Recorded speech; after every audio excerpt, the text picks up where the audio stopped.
Баршаңызға сәлем. Бүгін сіздермен тәтті шайға муравейник дайындайтын боламыз. Видео ұнаса лайк басып, комментарий қалдыруды ұмытпаңыз.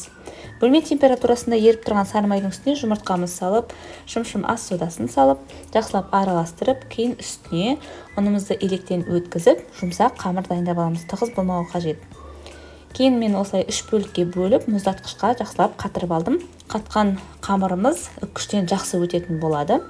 Кейін осылай менде 2 протеин шықты. 2 протеинға осылай терканың үлкен бөлігінен жақсылап өткізіп, жайып қойып, қызып тұрған 180 градустағы пешке қызарғанша пісіріп алдым. Кейін шамалы суытып, үлкен шұңғыл ыдысқа салып, үгітіп аламыз қолымыздың көмегімен. Кейін оны біріктіру үшін осындай вареный сгущенка қолданамыз. Менде кондитерлік дүкеннен килограммдап сатылатын осындай сгущенка алдым, вареный, және де дүкеннен кәдімгі сұйықтау вареный сгущенка алып, кейін үстіне шамалы сары май салып бірігу үшін жақсылап ерітіп алып, осылай дайын тұрған муравейнигіміздің үстіне құйып, қажетті формаға сала отырып дайындап аламыз. Өзіңіздің қалауыңыз бойынша ішіне мақ қоссаңыздар да болады. Әртүрлі шоколадтармен үстіне жолақтар қалдырып безендірсеңіздер де болады.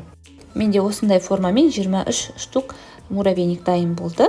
Кейін салқындатып жесеңіздер өте дәмді болады. Міндетті түрде дайындап көріңіздер.